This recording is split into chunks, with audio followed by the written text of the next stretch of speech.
Si alguien sabe sobre política argentina, ese es Felipe Noguera, quien es un consultor político pues con mucho prestigio allá en su país, en toda América Latina. He invitado a Felipe para hablar de lo que está sucediendo en Argentina. ¿Cómo estás, Felipe? Muy buenas noches. Gracias por venir. Qué gusto estar acá. Qué lindo estar aquí en México. Gracias por venir. ¿Es inevitable el triunfo de los peronistas de la fórmula Alberto Fernández, Cristina Fernández en las próximas elecciones de octubre? No. ¿No? No es inevitable. Mira. Es probable, pero Sí. no inevitable. ¿Qué probabilidad le das hoy? Un 80% diría yo. Ah, bueno, entonces altísimo, sí. Pero, a ver, falta mucho todavía. La campaña legalmente todavía no empezó. Lo que hubo fueron unas primarias, unas falsas primarias que se hacen en Argentina, porque todos los partidos van con un solo candidato. Sí. Entonces se convierte en una especie de encuesta gigante pagada por todo el país para que más o menos veamos cómo están las cosas. Y por supuesto fallaron la mayoría de las encuestas, entre comillas, normales, que resulta que estaban cometiendo muchos errores. Yo casi que tomaría tu primer pregunta y la desarmaría, la deconstruiría en dos. Si es inevitable que ganen ellos y si es inevitable que gane el peronismo. Uno de los Son grandes, dos cosas diferentes. Sí, o por lo menos me da pie para decir que dentro del macrismo hay mucho peronismo también. Claro. El candidato a vicepresidente lo trajeron. El candidato a vicepresidente, pero además las políticas que aplicó durante sus 4 años. Inclusive mucha gente lo llamaba peronismo con buenos modales o kirchnerismo con buenos modales. Es decir, apareció un candidato prometiendo, generando una expectativa de un gran cambio, siendo más honesto, siendo que liberaba el dólar, decía la verdad con los datos, no escondía los datos de inflación, todas estas cosas. Estás hablando de Macri hace 4 años. Cuando entra al gobierno, Sí. él empieza a hacer una serie de cambios, pero muchas de las políticas, la política, digamos, de repartir muchos programas sociales, la política de pensar que es la obra pública, las obras de infraestructura las que van a reactivar la economía y no el abrir la fuerza de la iniciativa privada, son muy peronistas esas medidas. De alguna manera Macri siguió aplicando muchas medidas con dos consecuencias. Una es que no funcionaron mayormente, o sea, mejoraron un poco la situación, distendieron la situación. Es mucho más agradable ir a Argentina hoy que hace 4 o 5 años, que era una verdadera dictadura de Cristina. Pero en términos de la actividad económica, en términos de parar la inflación, etcétera, la base política de Macri, y acá vamos al otro error, no solo no funcionan las políticas públicas, sino que él descuidó a su base. La gente de clase media, que lo que más quería es que le bajen la inflación, que le bajen los impuestos. Sí. La estabilidad, pero además que los atiendan a ellos. Ok. Porque Macri terminó atendiendo mucho a la gente más humilde, a la cual le daba un programa social, otro programa social, le dio 3 veces más que los de Cristina, pero seguían votando por Cristina. Ahora déjame preguntar, porque tengo la impresión de que Macri sí hizo cosas diferentes. Por ejemplo, liberalizó los precios, lo cual generó una inflación muy alta que a la gente no le gustó. ¿Es correcto? Él debería haber hecho 2 cosas. Liberar los precios y controlar la inflación. Sí. Pero no hizo eso. Para hacer eso, tendría que haber hecho un ajuste muy importante en su primer año. ¿Qué error comete Macri? Hace el ajuste en el 4.º año. Sí. Y por eso el resultado electoral. O sea, si vas a pagar un costo político, pagalo al principio de tu mandato. Claro, no al final. Donde ese costo político te va a generar un beneficio político. ¿Sí? Eso es una cosa muy básica. Sí. Pero en vez de hacer eso, él pensó que si él simplemente ordenaba las cosas, liberaba los precios, porque había precios de tarifas que eran ridículos, de los servicios públicos. Sí. El precio del dólar, porque estaba intervenido el comercio exterior y todo esto, que entonces iban a venir muchas inversiones extranjeras y que eso le iba a permitir cubrir el déficit fiscal y seguir con las políticas más solidarias, digamos, de los programas sociales, pero que el país produjera más. Pero como no vinieron las inversiones, y entonces se le produce un gran déficit. Sí, en finanzas públicas. Entonces, recién al 4.º año, él trata de atender eso, genera una gran recesión ahora para poner orden, la inflación viene para abajo, pero el resultado de estas primarias genera un pánico, porque se envuelven los peronistas, ese pánico genera una corrida hacia el dólar y una caída de las acciones argentinas, eso genera inflación y se le empieza a desordenar la cosa. Tiene O sea, lo una que nos está oportunidad. diciendo Felipe es que en realidad Macri no supo gobernar. Correcto. Déjame ponértelo Entre otras una cosas, cuestión sí. muy básica, ¿no? Me parece que no fue No, un no es un gobierno- absoluto, digamos. Sí, Hizo sí. muchas cosas buenas. Sí, pero- mejoró la seguridad, Sí. mejoró las relaciones internacionales, mejoró muchas cosas. Sí, Pero en esta parte central, y por eso yo voy a que en política, ocuparte de tu base es muy importante. sí. ¿No? Era como decía Ronald Reagan, que una Sí. veces no se entendía muchas cosas de Ronald Reagan, o lo hace, creo, el propio Trump. No, bueno, Algunas claro, cosas que Trump al resto del electorado todo le lo hace, parecen claro. terribles. Sí, pero cuida su base como... Exacto. sí. Uno debe cuidar su base y tratar de ampliarla, trabajar en Y ese la margen. base de Macri era la clase media. Era la clase media, la que, clase que es muy fuerte en Argentina, ¿no? Sí, Sigue siendo muy sigue fuerte. siendo fuerte y sigue apoyándolo, pero ya con un pie atrás, porque dice, mira, yo voté por ti, Sí. no me resolviste el tema de la inflación. La gente del campo, del sector agropecuario, que votó masivamente por él, no le quitó todos los impuestos extra que tienen las exportaciones argentinas.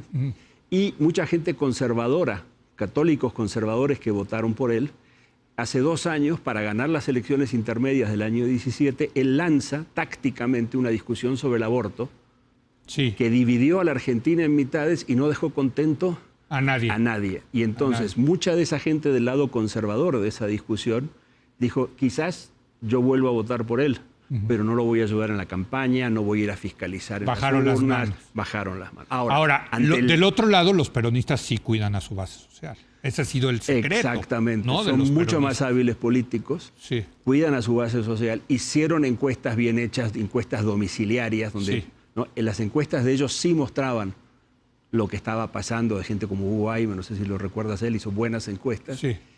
Y Macri cometió un error también de otro nivel, un error más bien de campaña, y es que dentro de la parte de comunicación y campaña, la función de estrategia y control de la campaña y la función de encuestas estaban bajo las mismas manos. Entonces es como que cuando tú te controlas a ti Sí, mismo, no, eso nunca empiezas funciona. naturalmente a mentirte a ti Nunca. mismo. Así, bueno, este dato me da así, pero si lo Sí. interpreto así, en realidad voy bien. Y el resultado de las elecciones del 11 de agosto lo sorprendió.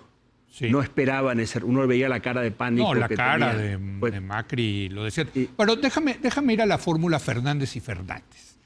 Fernández, Y Fernández y Francisco, ¿Y Francisco? ¿Por qué Francisco? por el Papa. Mira, a ver. No, bueno, entonces te dejo hablar, porque esto se pone aún mejor. Bueno, es Fernández, Alberto Fernández, quien por cierto escribió un gran artículo en la revista Nexos, diciendo cuáles habían sido los errores de Cristina durante su segundo periodo de gobierno, aquí en Nexos, en México. Es este peronista que había roto con Cristina Fernández. En la fórmula viene Cristina Fernández, expresidenta, y ahora tú pones al Papa Francisco. A ver, cuéntanos qué A es ver, esto. Hace 20 años, Sí. Alberto Fernández era parte del equipo económico de Domingo Cavallo, el ministro de Mira, nada Economía más. de Menem. Esos son neoliberales, eran Los liberales, él era el superintendente de seguros, si no Sí. me equivoco. Pero ya en esa época, durante el gobierno de la Rúa, cuando ellos salen del poder, él ya empezaba a armar grupos, Sí. el llamado Grupo Talcahuano, Grupo Calafate, de diputados y gente que ya estaba pensando en un modelo de gobierno. Y ahí entra Kirchner, o sea, esto es previo Sí. a Kirchner. Cuando Kirchner, que era gobernador de... era gobernador de la provincia de Santa Cruz, una Sí. provincia patagónica, queda muy lejos, Sí. vive poca gente, tiene algo de petróleo. Alguna gente decía, Santa Cruz es Argentina, así como Argentina es al mundo. Sí. Un lugar que vive que está muy al sur, muy lejos y que vive poca gente. Entonces, el primer gobierno kirchnerista, el de Néstor Kirchner, Sí. fue una especie, desde el punto de vista de Alberto Fernández, fue como un triunvirato, donde estaba Néstor Kirchner, Cristina Kirchner y Alberto Fernández como jefe de gabinete.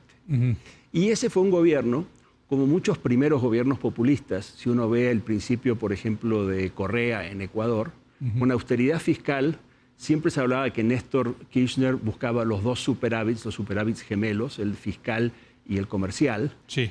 y se mantuvo durante 4 años y medio con ayuda de un gran precio de la soja. Bueno, y estabilizaron la mantuvo. economía después Sí, de... la estabilizó en realidad Duhalde y se Sí, la sí, dejó sí. ya estabilizada. Correcto, sí.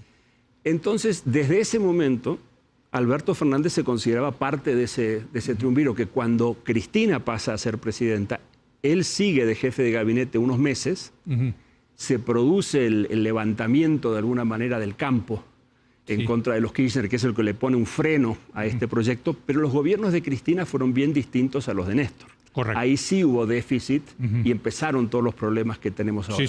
Fernández se distancia y, según publica la semana pasada el Financial Times, el Papa, en una visita de Alberto Fernández, le sugiere a Alberto Fernández que se reconcilie hace como un año, o unos meses, no sé cuándo, con Cristina. No que armen la fórmula, pero que se reconcilie. Y en la Argentina todo el mundo sabe que el Papa es peronista y siempre ha estado muy metido en política. Claro. Le ha hecho un verdadero vacío a Macri. Uno piensa, un Papa argentino, un presidente lo debería apoyar. Siempre ha sido muy frío con Macri. Y que fue una sugerencia del Papa que se reconcilien. Entonces, en esta reconciliación, Cristina inteligentemente dice, si yo voy de candidata a presidenta, pierdo. Sí. ¿Por qué? Porque necesito al resto del peronismo, pero el resto del peronismo no me apoya a mí. Entonces ella dice, yo doy un pasito para abajo y que el resto del peronismo entre por arriba, con Alberto Fernández candidato a presidente y los gobernadores peronistas que no querían apoyarla a ella, pero sí... Es una gran maniobra. Es una gran maniobra, por eso la parte política, los peronistas son mucho más hábiles que Macri. Exacto, es una gran maniobra donde incluso hasta el Papa, que algo, por eso llegó a ser Papa, ¿no? Imagínense. Oye, me queda tiempo para una sola pregunta y es lo que muchos nos hacemos. Si gana la fórmula Fernández-Fernández, ¿quién va a gobernar, Felipe? ¿Va a ser Alberto Fernández o va a ser Cristina Fernández? Bueno, yo hace un momento... Supongo que te lo preguntan por todos lados, ¿no? Esa pregunta, es ¿no? una pregunta muy importante. De la misma manera que hace un rato te decía que Néstor Kirchner llega a la presidencia de la mano de Eduardo Duhalde, que fue este presidente interino, que en realidad es el que pone orden. Lo primero que hizo Néstor Kirchner en sus primeros 2 años y yendo a la elección de mitad de periodo fue deshacerse de Duhalde. Como decía Maquiavelo, cuando llegas al poder tienes que deshacerte de todos aquellos que te ayudaron a llegar ahí. Entonces Alberto Fernández, siguiendo esa lógica, yo creo que él debería desplazar y poner en un lugar muy acotado a Cristina, o por ejemplo no defenderla si sus procesos legales, que la están acusando de todo, siguen adelante. Ese es un escenario. Si no hace eso, si Cristina pretende mandar con él como prestanombres ahí, yo creo que vamos a tener un enorme desorden en Argentina y que esto no se va a parecer a los gobiernos de Kirchner, de Néstor y de Cristina, porque en ese momento ellos tenían mucho dinero, tenían mucho poder y hoy el otro lado del espectro político, aunque pierda las elecciones, está mucho más organizado y desde el primer momento le va a poner límites. Bueno, pues Felipe, muchas gracias por haber venido, por explicarnos esto. Es interesantísimo lo que pasa en Argentina y no se pueden sacudir del peronismo. Finalmente sigue siendo 100, van a cumplir 100 años ya, bueno, no 100 años, ¿no? Pero pues, ¿cuándo fue la primera vez que entró Perón? En el 46. En el 46, eso es 70 y tantos años, ¿no? Tuvo que ver con los golpes previos del 30 claro, y del totalmente, 43. O sea, todo el fascismo argentino empieza ahí. Así es. El peronismo es el descendiente de ese fascismo. Pues muchas gracias, Felipe. Gracias por venir a Felipe Noguera. Ahorita hacemos una pausa y vamos a regresar con Mauricio Meschunam a hablar de la disolución, del cierre que le ha pedido Boris Johnson, primer ministro del Reino Unido, a la reina, y de los resultados del G7 este fin de semana pasada en Biarritz. Regresamos.